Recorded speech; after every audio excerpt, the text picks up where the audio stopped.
Hello, everyone. Welcome to another show. Hello. Have we got a show for you folks? Oh, have we? Have we? Yeah, have we got a show? Have we? Brian's going to do the show on his own, I think. So I just wanted to say, before we start, I just wanted to say to our fellow teammate, Tom, to get well, because he couldn't be with us on the show tonight because he's not feeling too well. So get well soon, Tom. Hopefully he's watching from bed. Hopefully.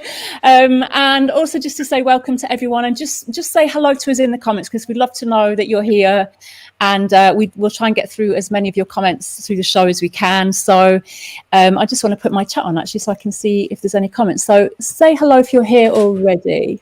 Let me just see the comments. Is anyone there? So, oh, hi Bernie. Hi, nice to have you back. Welcome. Deepak as well. Welcome back. Hey Jennifer. Good to see you. And oh yeah, get well, Tom, Jennifer says. And Elliot, hi, welcome back, Elliot. Don't feel too sorry about Tom. It's just the fame from last night went to his head. Yeah, that was a good chat, wasn't it? Yeah, Tom did a really great discussion on Grumpy Vegan Grandad's YouTube channel last night, sort of talking about intersectionality and that kind of issue in the movement as well. So really great talk if you'd like to check that out. Hi, Kristen. Nice to have you back. Hey, Dev. Good to see you. Good to see everyone. So just a few comments on tonight's topic, which is... The team is wider than yesterday. It's wider. Who said that? The wider team, anyway. The wider team. Taking things out of context, as usual, Roger. It was Jeremy making terrible remarks about Wendy and Nella yesterday, wasn't it? I have to go to the tape. Don't trust this one or this one. That one. So yeah, just a few comments on which tonight is centering other animals respectfully in our advocacy. So advocating for animal rights is about respect and justice for our fellow animals. So we on the show, and I'm sure all of you watching, believe that it's really important that we're mindful of how we represent those that we're being allies to. So while the other animals are certainly not voiceless and they show huge resistance to their oppressors, what is unique in our movement is that those being oppressed cannot easily mobilize as a group themselves. So it falls to us humans to assist them. But with that unique situation comes the challenge of centering those that we stand with and avoid falling into anthropocentrism. And so with that challenge, the challenge then becomes, how do we center other animals without trivializing, misrepresenting, disempowering or undermining them? So I think some of the questions we can ask ourselves when it comes to our advocacy is, one, is the focus being placed on the other animals? Are they at the center of our framing? Two, does the imagery or language that we're using empower and amplify them or disempower and undermine them? Three, are we being respectful of them and their experiences? And sometimes we can, Jeremy always loves this flip it to test it approach. We could perhaps ask ourselves, would we approach this in the same way if this were another human we were assisting?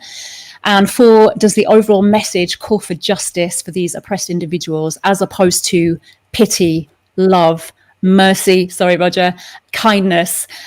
So we have a few examples of some very, very common strategies used in the movement currently. And we thought it would be a good place to just kind of provoke the discussion. But I just want to say that in no way are we here to shame or harshly judge anyone who has or is doing any of the kinds of things that we're going to show or discuss tonight. And I myself personally have done many of the things that we're going to be showing on these pictures over the years. In fact, I think there's a picture here of a march that I was actually on a long time ago. But I do think it's important as social justice activists to continually self-reflect, reassess what we're doing, and use critical thinking in order that we can evolve and grow.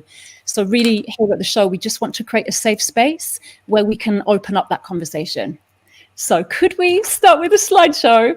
I can't remember who's doing it now. Is it Roger or Jeremy? Roger? I think it's you, isn't it? Yeah, that one with the I was going to show you the one from when you were in it. Was that from the 80s, was it, by any chance? It was probably the 90s, actually. I think it was the 90s. Right, okay.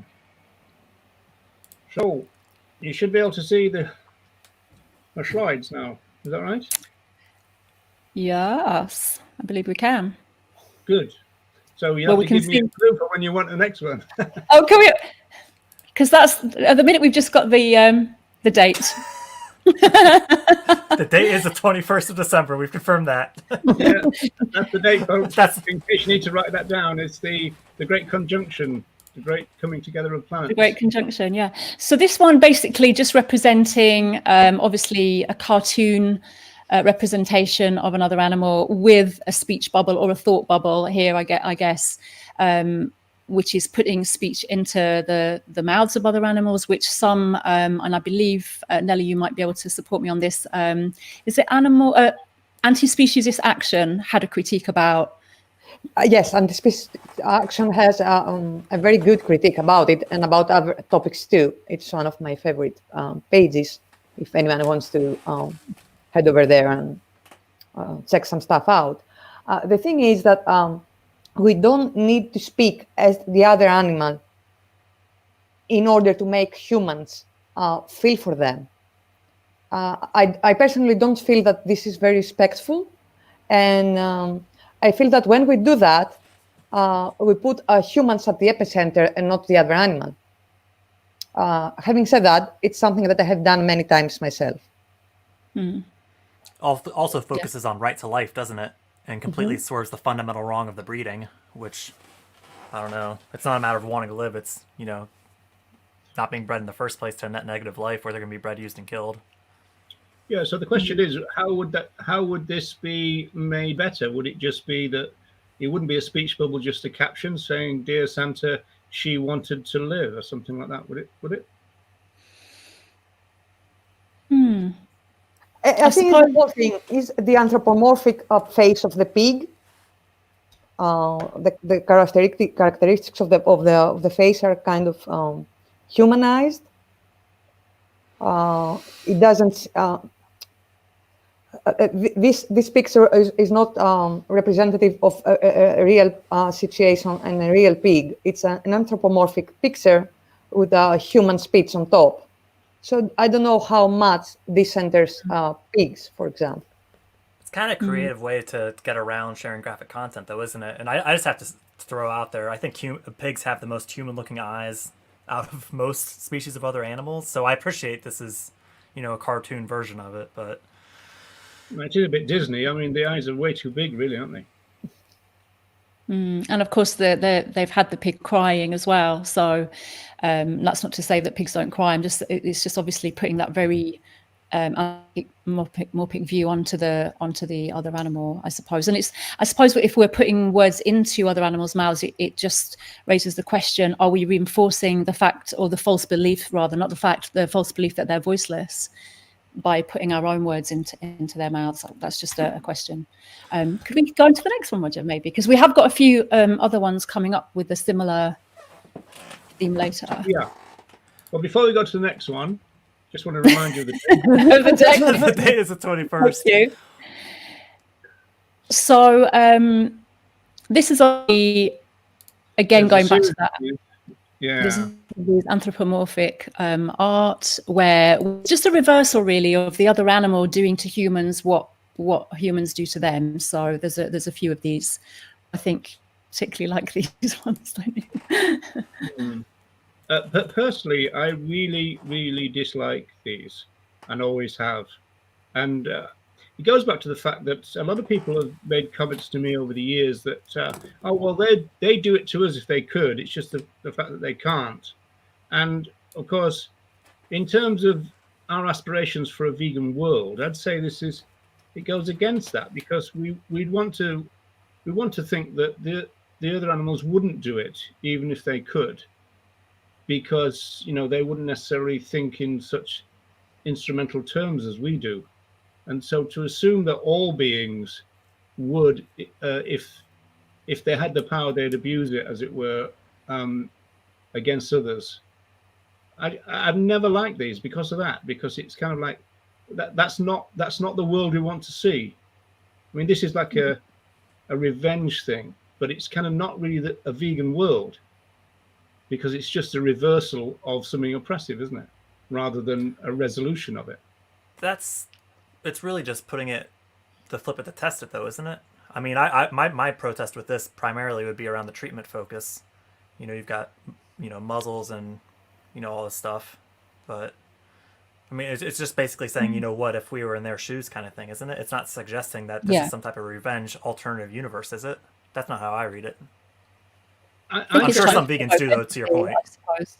I think it's trying to provoke empathy, isn't it, from people? Like, look at what we do to them. What if it were the other way around? It's trying to provoke that empathy and an understanding of their situation, isn't it? I suppose that's the intention behind it. Don't you think the reaction of some vegans is kind of, yes, you know, get in there? You know, yeah, definitely. Definitely would be. The revenge thing, yeah. I just want to say hello to a few more people at the comments, because Rachel's joined. Hi, Rachel, Helena, Demetra, and Sam, and Adam. Oh, hi, Adam. Nice to see you. So, yeah, a few more people there. Welcome. So, can we move on to the next slide, Roger, please? My trusty assistant. Oh, another one of this series. So, this is a dairy, a kind of a take on dairy farms, using obviously the reversal again with the babies. And we could. That's an interesting one, because it's kind of because like these new modern kind of veal units, they actually have got a little kind of fence around them, haven't they? They're not chained, which is so an interesting one. It's not actually kind of a complete parallel, but that's just a technicality, I suppose. And we can go to the next. Yes, let's move on. Yeah, so then this trigger warning, folks. There might be some pictures with Mercy for Animals written on it, and also PETA. So yeah, well, so mercy is your favorite word, though, isn't it, Roger? What for animals? Yeah, it's fine. So yes, we again we have that kind of putting the speech into their mouths, and we have the mercy thing. Obviously, it's again the humans taking pity, showing mercy to the other animals rather than respecting their inherent rights. So again, it puts the focus back onto the humans rather than centering the animals, although the animals are centered in the picture. I think it kind of it just kind of frames it a little bit differently. I do like the use of the word she there. That's something I'm trying to do more, and because beyond euphemisms, just specifying species in a speciesist culture doesn't necessarily do it. But I think when we say she or someone, for instance, someone's body is much more powerful. But that's kind of a sub point. Yeah, no, definitely. That is really important, though. And we can move on to the next. Well, if I may make a point. Go on then. I'll let you.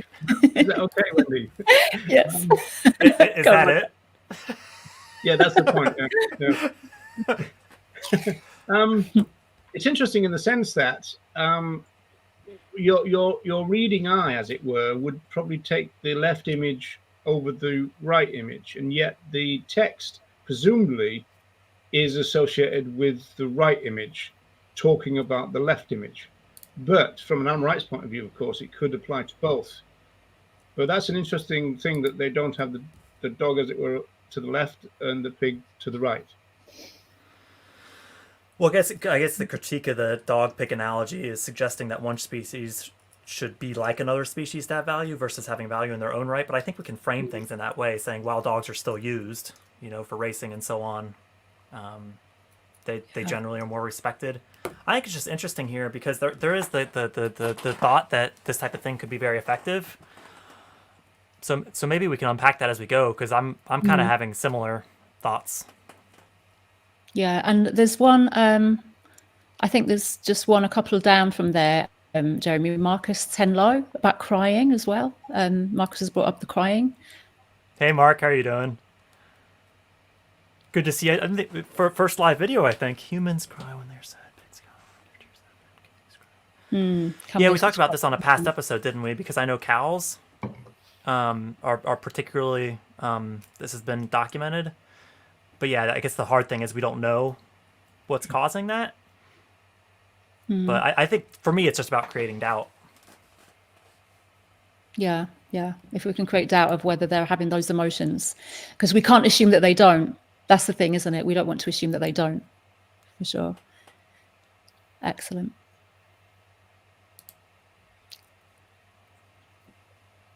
So I suppose these are useful only for a viewer who struggle to ever consider themselves in the place of other animals. Yeah, I suppose in a way it does sort of shock people out of a trance in a way, doesn't it? Maybe it gets them to think differently. It just shows them another angle in some way. And another distinction here is there's no thought bubble. So I do prefer asking questions generally. But I mean, you could say it's down to the individual, but I'd be pretty confident about the statement while we are speaking for them, so to speak. From a speciesist point of view, wouldn't the speciesist just say, well, they're both living, they both get to live, what's the point? Well, that goes back to the fundamental wrong of the breeding. Yeah, I agree. That's why I kind of moved away from this whole want to live thing. It's before that, I think. And then there's a few more comments there. I don't know if we're doing the comments now as we go through, Jeremy, because they're probably relevant. Well, yeah. Otherwise, we'll lose them. Yeah. So we've got. I agree, however, that certain people would like the images in a revenge sense. I think that's true. The flip. Yeah, and I think that there is that element of misanthropy. I can't even speak tonight. Misanthropy as well, isn't there? Where you would get that sense of, yeah, good, like that'd be amazing if only we could do that. There is that element in us. I think it's almost a cathartic thing, isn't it, to some of our anger and rage that we feel. Talking about animal resistance, where they truly, the other animals do get revenge. I mean, I probably have to go to specific examples for that one. We could, but if we could go to Chris's comment, one of the reasons we explore anthropocentrism in our activism is that when we do that, when we promote inadvertently anthropocentric views, in a way we rob other animals of their agency, because they are agents of resistance, and their resistance in that sense is a political action. So when we treat them as poor, mute creatures that we save, we undermine them. We are not assisting them. We're not acting as their allies. Yeah. Good point. And there is that story actually that you told us earlier, Nella, of that of something. Yes, it's a story that I think is very powerful. Is of a Siberian tiger named Tatiana. She was imprisoned in the San Francisco Zoo for several years, and at the 25th of December of 2007, after three young guys tortured her for some time, she managed to jump over an almost 4 meter high fence, and she attacked the first guy, and then she was wandering inside the zoo for almost half an hour, completely ignoring visitors and staff, until she got to the other two guys and attacked them. So she only attacked the persons that violated her rights. And after a while, police got there, and of course she was shot down. So other animals, it's very clear that other animals revolt against their oppressors. Things like that happen every day. And the Liam Neeson of the tiger world. Are you anthropomorphizing that tiger? Yes. You totally are. So is there any more comments on these particular pictures that we missed? Sam's relates specifically to the dog pig picture at the moment. Just talking about, and this is kind of what I was gesturing at, is the whole idea that moving a lower animal to a higher animal status. And I think we can gesture at this. I mean, it's the same as the human other animal comparisons. I think we can gesture at this without it being overly censoring the other species.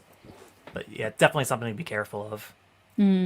Well, I think it comes back to a fundamental issue that I have with any of these, which is not necessarily going lower and and higher, although that would move things in a categorical sense. But it's more categorical in the sense you're moving a food animal to a pet animal. And so that doesn't necessarily, it doesn't kind of connect any dots necessarily for the speciesist, because they would think in functional terms, and they don't see why a food animal should be treated like a pet. And then conversely, this is where the racism comes from, they don't see why a pet should be treated like a food animal. So that's why you get the outrage about certain cultures eating dogs. But it's all, they're still being used. It's comparing one form of use to another versus ending all use. Yeah, but it's all from a functionalist point of view. You know, we tend to think of other animal use in a functional term, which is why they often say, well, that's their purpose. You know, people think of them, you know, well, even to the extent of if we didn't use them for that, what would you use them for? Or what would they do? It's kind of like, what would their purpose be? To the extent that sometimes people would say things like an antelope, their purpose is to be food for lions, which obviously isn't true. The purpose of an antelope is to be an antelope. It just so happens that they're preyed on, but that's not their purpose. They're not kind of put there for that purpose. But people have got almost this kind of divine kind of plan thing in their mind, you know. And I think that's probably why a lot of people talk about the food chain, isn't it? Because aren't they trying to say, you know, one is made for the other, and you know. Isn't that what's going on there? Yeah, definitely. And Ronnie says, we have to remember that most people are more driven by emotion than they are by rationality, which is why appeal to their emotions is important to get them to think about the wrongfulness of speciesism. And I suppose that just raises the question, how do we raise people's emotions? Are we doing it in a respectful way, or do we use some strategies at the risk of being disrespectful to other animals just to get the emotional connection to humans? I suppose it's just getting that fine balance, isn't it? Which I think is difficult seas to navigate, quite frankly. So any more comments? Nothing wrong with emotions, but we can't keep people on that emotional level either, presumably. So that might not work either. So I suppose we're going to have to try and get a blend, as Tom Regan suggested. Yeah. A blend. Could we move on to the next picture maybe, Roger? Because there are going to be more examples of these things coming up. So this one was use of props. That's not an actual frog in the picture. It's a prop. It's a model frog. And of course, the activists are wearing sort of the ears, and we're kind of moving into more kind of costume wearing and masks with that one, which again, we have to question. We're obviously trying to, with this kind of thing, to represent our fellow animals' bodies by bringing them into our advocacy in some way.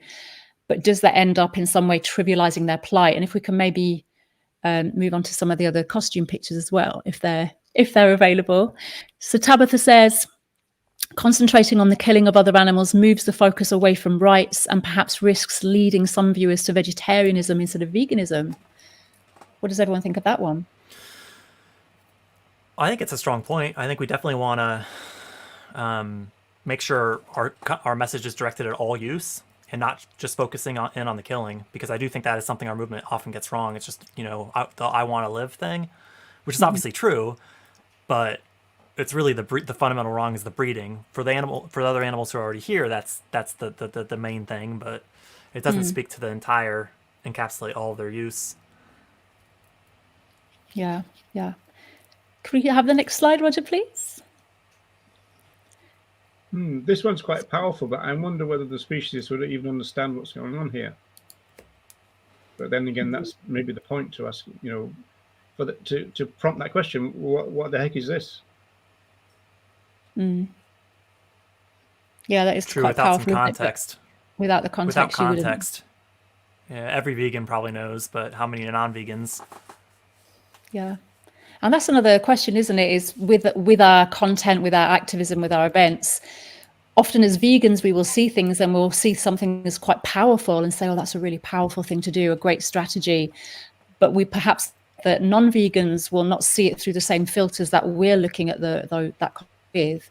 And how are they seeing it? What are they getting from our content? That's another thing to really bear in mind, isn't it? Actually, Wendy, that that reminds me of in the 1980s, I used to be a committee member of the BUAV, and we found ourselves going through some pictures which we wanted to use for fly posters and stuff like that. And we were kind of passing it around saying, "Oh, this one's really good," and you pass it around, and then we all realized that we were passing around really horrible, violent, nasty images of other animals being vivisected. And it was kind of because we were thinking in terms of its effect, you know. And but it was just so weird that we all kind of, it was one of those that kind of thing. People suddenly kind of like looked around the table and thought, "What are we doing?" You know. But I think it is true that we, you know, from an animal advocate's point of view, we think of imagery as different in a kind of tool sense, but that doesn't necessarily mean it's going to translate. So I think this one is an interesting example of that, where from a vegan point of view, this is obvious what this is saying. From the non-vegan recipient of this picture, do they even know? So it's an interesting one, isn't it? Yeah, that is. Very, if it's longer than a tweet, I think we know how people are going to respond to that, don't we? They're probably just going to keep swiping by on their phone, aren't they? Swipe by. Yeah. They're end of the 1980s anecdotes, folks. And I'm reading a relative comment, which is quite good. It's Dimitra's point. I believe that putting animals in the place of people in picture is insulting for the animals. I tend to agree with that. I mean, we tend to, in a way, we are saying that animals have the same malevolent instincts humans have. We don't know what other animals would do if they were in a position of power.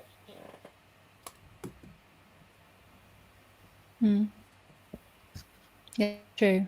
Very true. And often, Should we talk about actually, Ronnie's comment?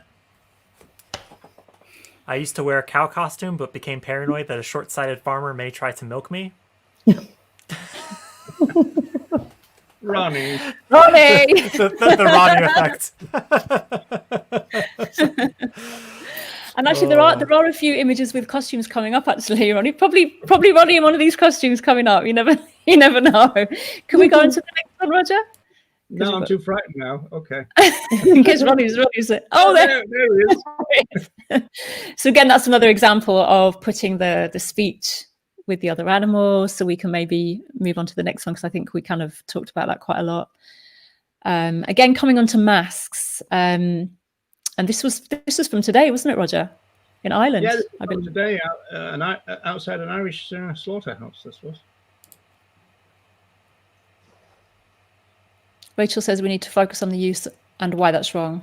Yeah, absolutely. And I suppose it's just trying to find ways of how do we put that across, and how do we center those that we're standing allies with, you know, at the center of that framing, I guess. So we could move on to the next slide, perhaps, unless you've got this was an animal, what was it called, animal rebellion thing that I think that's starting in Ireland. So a couple of advocates went just to make contact with them, just to see what they're all about, and they were saying we don't like to directly say go vegan to people, or at least not or something like that. But yeah, it was quite interesting. There was one lorry driver tried to run everybody down. There's always one, you know, some kind of alpha male with a small penis. There's always one of them, isn't there? You know. So anyway, moving on. Oh, that's the same protest. And that's the last of the same protest. Again, this is another one, just kind of putting the other animal into that human situation, and talking for them. Although seeing them behind the bars like that is it's quite emotive, isn't it? In that way, being born That's into what most the of this art's trying to provoke, isn't it? Get that emotional reaction. Emotional reaction. Yeah. And then the next, perhaps, unless anyone's got anything.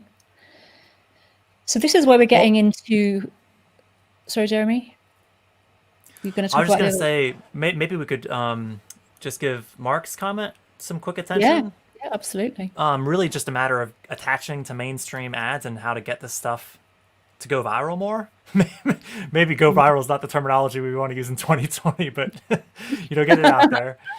But I mean, I know Roger's done some reading about this. I don't know about the rest of the group, but around what's it called, ad busting, Roger? Culture jamming. Oh, I wasn't even close, was I? Yeah, but do you want to give an elevator pitch for culture jamming? Well, I mean, the classic example would be to alter a big billboard, but alter it in a way that is not so obvious, so you don't deface it particularly.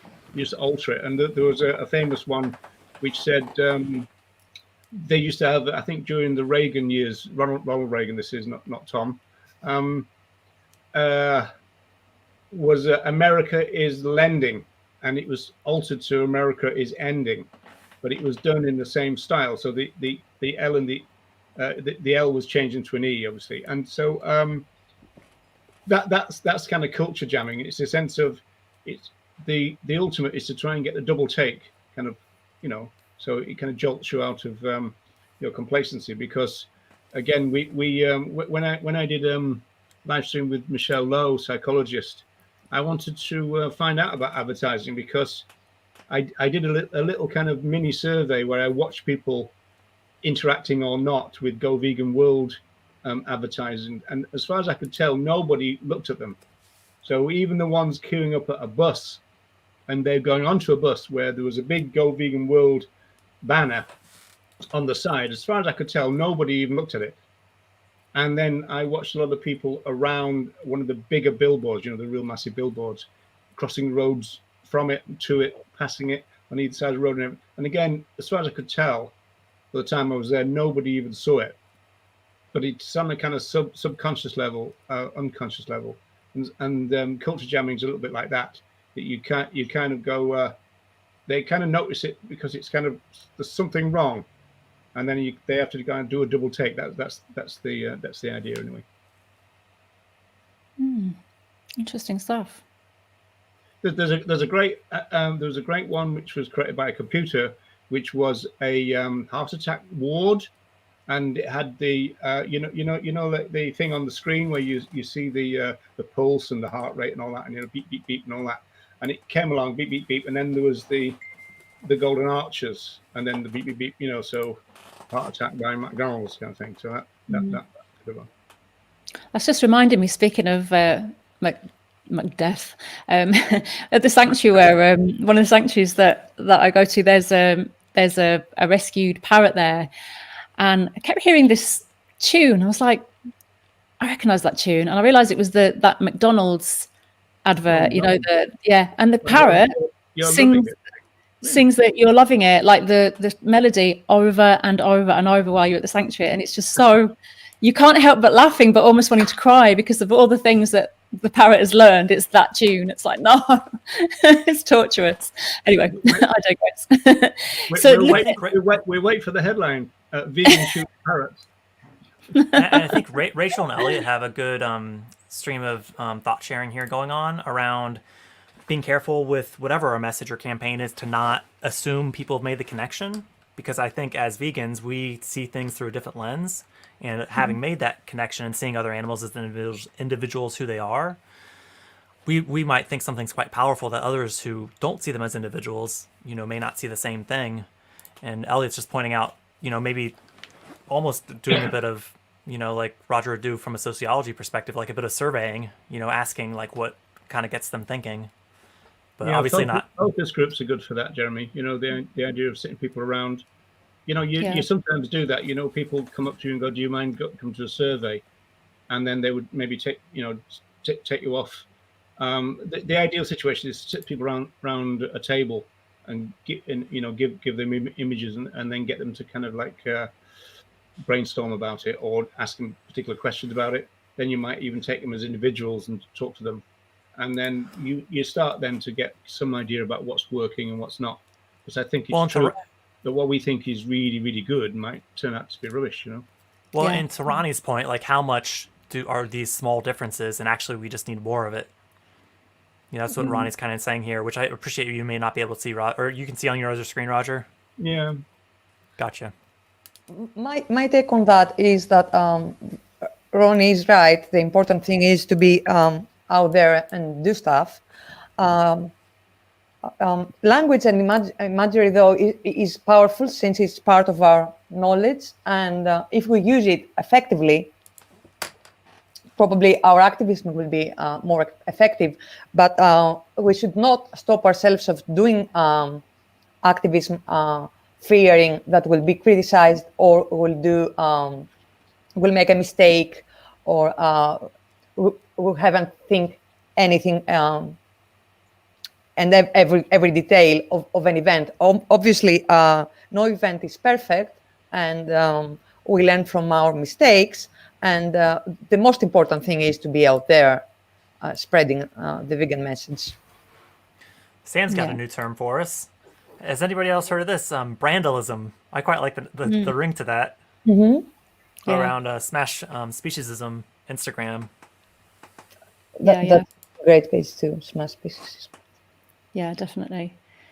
So just moving on through some of the slides, because we have still got a few to go through. We don't have to spend ages on everyone. This is coming more into kind of more theatrical events now, where humans are obviously representing another animal. Here, I imagine it's the cows who are forced to fight, and they've all got spears in their backs as they lie here on the floor. I think dressed just in their pants. By the way, and that's pants UK rather than pants American. So yeah, and obviously this starts to get into that whole, sexism as well. We're not really talking about that today as such, but it does start to bring you into that whole kind of activism where, and I know there are men here too, but there are a lot of women here, in their underwear, sort of lying around. So it can bring us into those kind of more problematic forms of activism when we start looking at this stuff. Anyone else anything to say on this one, or should we move on to the next one? Well, it ties back to that Carol Adams talk we had a few weeks ago, which I encourage anyone who missed that to go back and watch it, because there's just so much in there. But if those who use other animals, sexualize other animals, we want to be careful of that too, because it's reinforcing that culture. Yeah. Roger, I think you're up. Nudge. Roger's multitasking. This is the one that I was talking about. This is the one I believe I was attending. So we were wearing masks of monkeys because it was a protest against xenotransplantation, which was organ transplants from primates to pigs, and it was back in the not in the 80s, Roger, but more the 90s, I believe.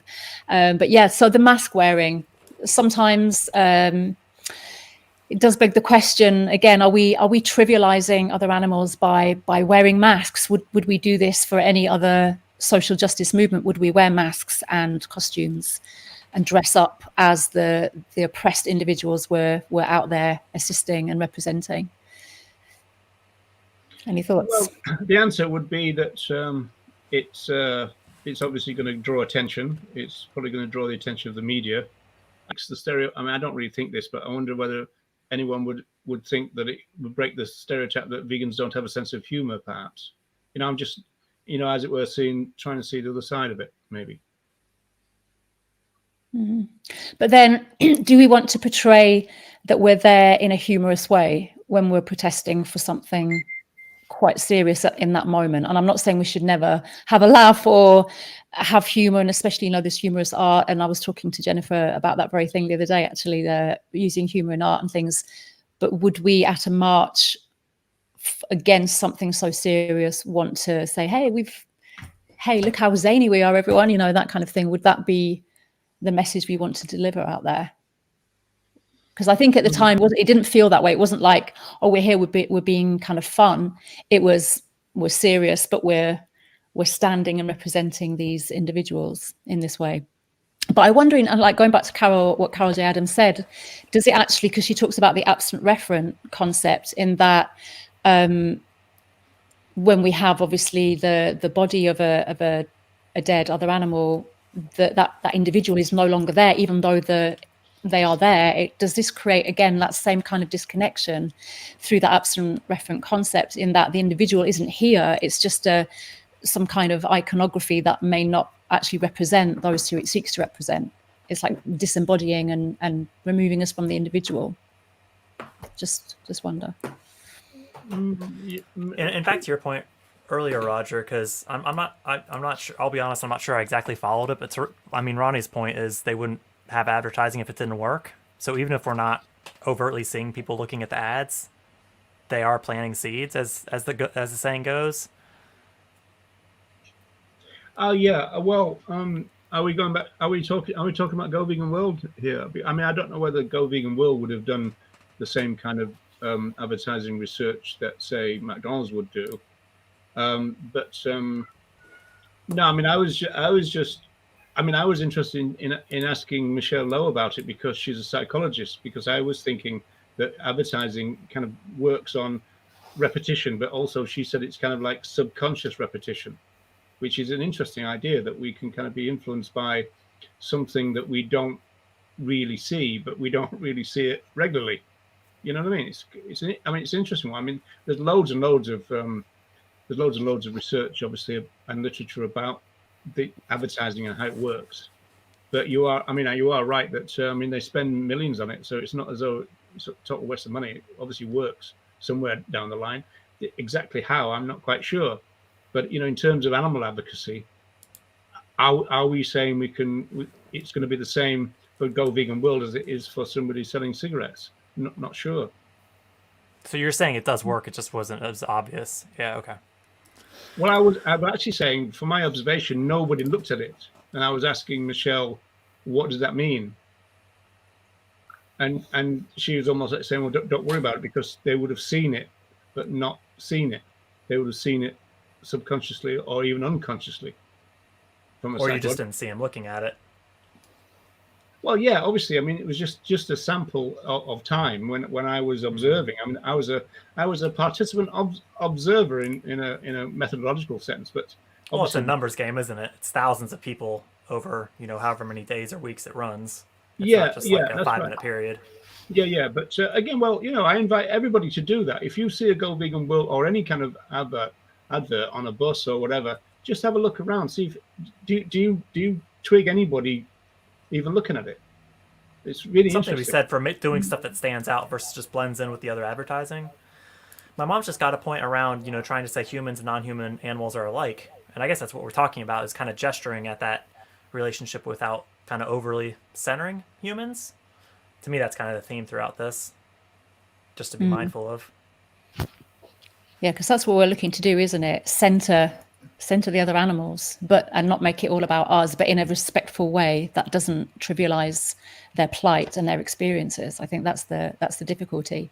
Is there another clip after this one, Roger? I think we've got a few more, perhaps. I'm sure we do. Yeah, we have to be mindful also of the time as well. So this, again, going back to theatrical reenactments, and the question I wonder what group did this one. Can't imagine. And it's just asking that question, isn't it? Do we need to reenact the experiences, or they're not really the true experiences of the other animals? Is it diminishing? Is it belittling? Is it trivializing the actual experiences that they're going through in this kind of theatrical way? That's just a question that I have with this kind of stuff. And Demetra has an interesting point here. We have so many photos and videos of the real victims. Why should we use masks, or in this case, human props? We wouldn't do that with other victors. We wouldn't wear a mask with the face of Regan Russell, for instance. Mm-hmm. Yeah, I mean, I think going back to the animation stuff, to me, I could see that having a place on social media, because it does swerve that graphic side of things, which there is a place for graphic content, I think. However, I think it is, it kind of swerves that and maybe reaches people that the graphic content wouldn't. But yeah, it's a good point. Even just a picture of that's done at some demos of the individuals' faces, I think is quite powerful. And yes, and there are pictures that are not graphic. If we are not into showing graphic stuff, that are not graphic, but they are focusing, as you said, in the individual. And I think this is putting other animals on the epicenter of our advocacy, showing the real individual and the real condition, what's happening. A human in a cage, I don't think that portraying another animal, I don't think that it's powerful, especially for non-vegans. I don't see how. I appreciate that emotion and using motive stuff is a way to reach out to non-vegans and make them think about other animals, but I don't see how a human posing as an animal can achieve that. Well, if I may, I know in some senses one of the reasons why this thing started was if you could get a celebrity to do it. For example, Compassionate Wolf Farming used to kind of specialize in getting Spike Milligan and Joanna Lumley sat in a kind of human battery cage, and that obviously would then bring the press, because you would associate that then with the giving in of a petition. So it's a kind of welfare thing going on. But if you can get a celebrity doing it, and then I think what you've got is a group like Peter who've just then broadened it out to kind of activists doing it. And again, I mean, we could almost like spend an entire program just on this thing, because there's been a lot of this in Ireland, and I don't think it had the effect that the activists wanted. I don't think, not if you judge by the comments that it produced. But then again, how representative that is as well is another matter. But there you go. Yeah, and it does. And then if you think about using celebrities, again, it's very much centering the human, isn't it? It's all about, let's use celebrities and people who are high profile in order to get attention. But then that attention is all on the human. Again, we're decentering other animals with that kind of strategy. And I think there was a time when we're dependent on the mass media, though, and so celebrities would get the media in ways that you wouldn't be able to otherwise, and so you were a bit stuck on that. There's a lot of social movement theory about the relationship between. In fact, I've written a lot about this, about the relationship between social movements and the mass media. Very, very difficult. Difficult situation for the social movement to be in, because you're kind of your power is diminished in terms of the message you want to get out and all the rest of it. It's quite a tacky area to go into. Yeah, and you do see even today, like the celebrity YouTuber, influencer people doing kind of actions where they are very much taking selfies in a slaughterhouse, for example, while pigs are being killed and that kind of thing. So you do still get that sense that people who are high profile will still use that profile in order to get attention. But it does raise the question: is it actually a respectful thing to do? Should we not just center that activism on the pigs who are actually dying, rather than myself in the picture with the pigs? Do you know what I mean? It's I guess again it's a balance thing, but well, you could always send one of these new celebrities into a sanctuary to stand and center themselves.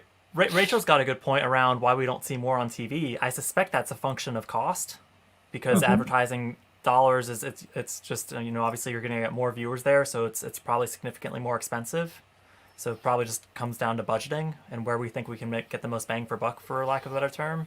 Go Vegan will do TV ones, especially around international rugby games.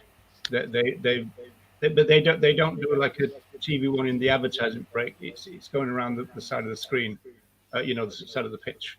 Those ones, which presumably are cheaper than during the advertising break. But it is about money. Mm-hmm.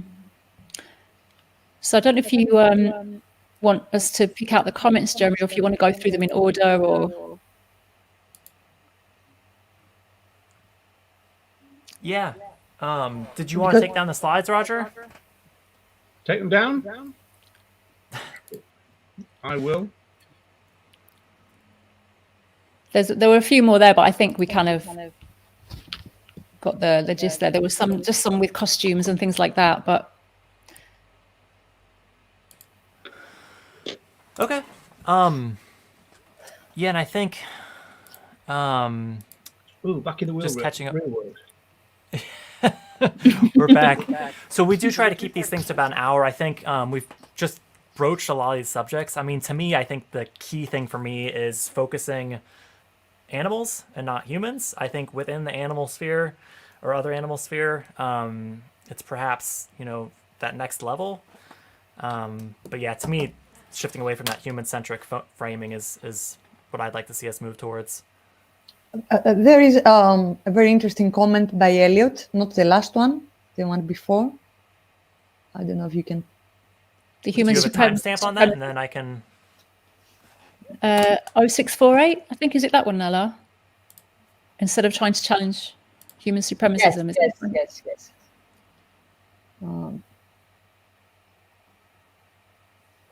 Yeah. It's a difficult one because I know I find this with my advocacy. When we do involve humans, it makes it more relatable.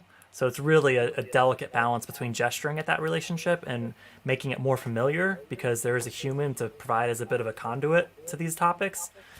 Because videos of just other animals, I'm sorry, but it just doesn't have the same effect in some contexts. So, and that's just what I found through my own Facebook page statistics. Something will get 30,000 reach that doesn't have humans, and then something that has humans and it'll get 300,000 reach. So it's quite, it's not just small differences we're talking. So but it definitely should be done mindfully. And the truth is that most humans are human supremacists. I mean, we cannot ignore that.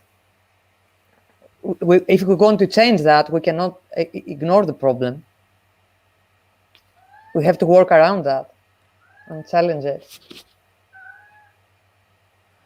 Because there's almost that sense that unless something is made or put into a human context, it's almost as if it's not important enough in its own right. You do get that feeling sometimes when we're trying to frame things in this human way. It's like we're trying to represent what the other animals are experiencing. We're trying to theatrically show them. We're trying to wear a mask or costume, and it's like what they're going through isn't serious or isn't enough in its own right, basically, without us putting it into a human context, which again feeds into that speciesism and anthropocentrism over and over, doesn't it? So so Nello, I'm with you on that one. We have to challenge this framing as well. Well, and to Ronnie's point, I mean, I don't think we should necessarily look to non-vegans for all of our feedback, because we are disrupting the culture. So almost if we get negative feedback, that could suggest a good thing is happening there, that we are getting them thinking within reason.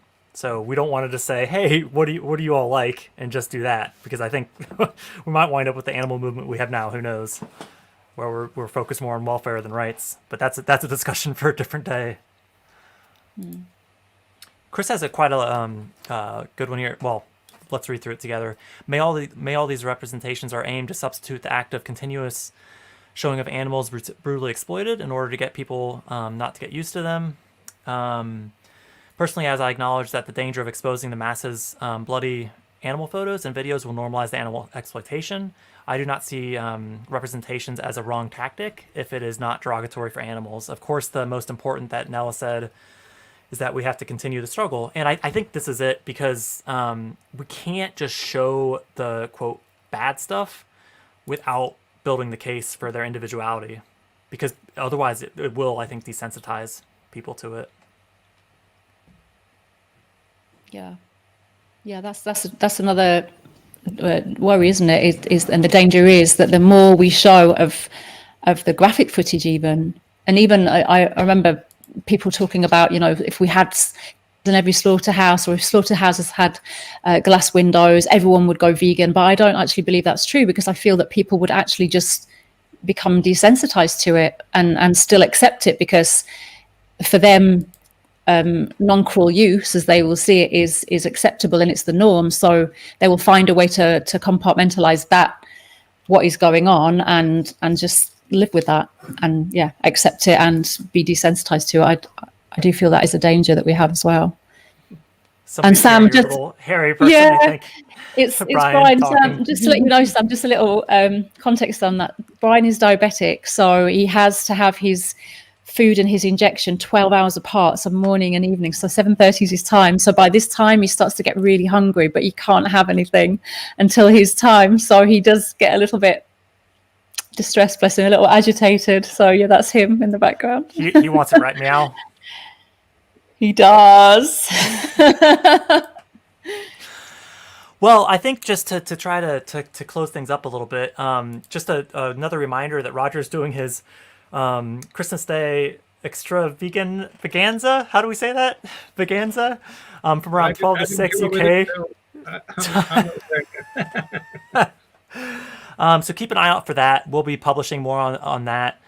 I also just wanted to do a quick nod to help us remember William Courtney Rogers, who was the environmentalist and animal liberationist, who was one of 6 who was imprisoned and was found to have killed himself 15 years ago today, which is quite a wrenching story. So encourage you to look into that if you don't already know his story, so that we can kind of give some thoughts to the struggle that he and many others are going through.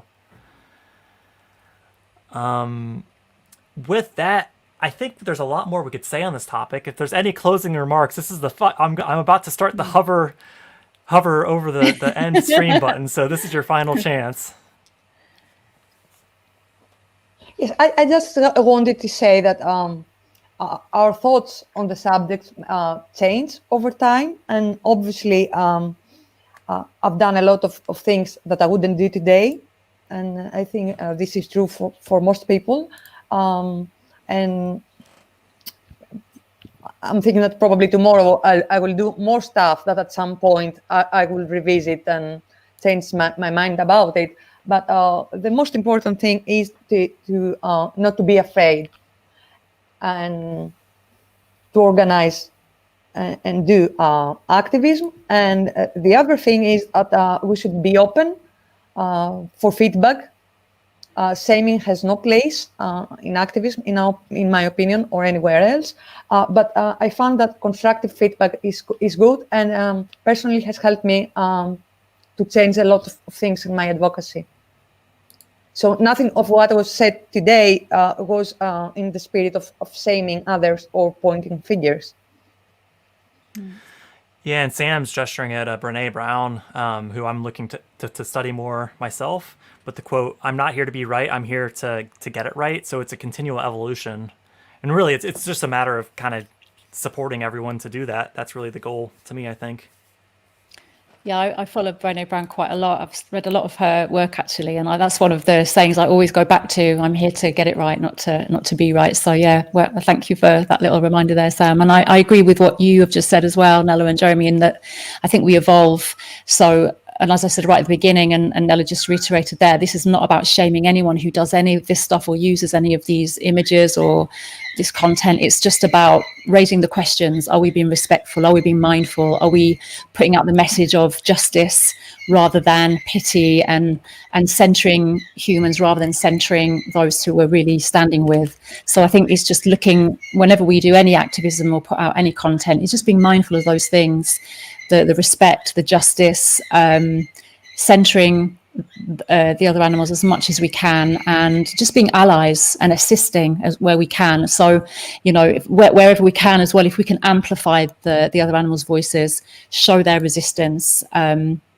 We didn't get onto the agency and resistance part. We would have had a few stories around that, but maybe we can come back to that another time. But let's try to amplify the resistance and the voices of the other animals. All right, should we leave it there? Well, watch this space, watch out for Roger's extravaganza, and we'll see everybody next time. Yeah, and Merry Christmas to everyone as well. Happy holidays. Happy holidays. Happy holidays. This has been the Objection of the Week. That explains a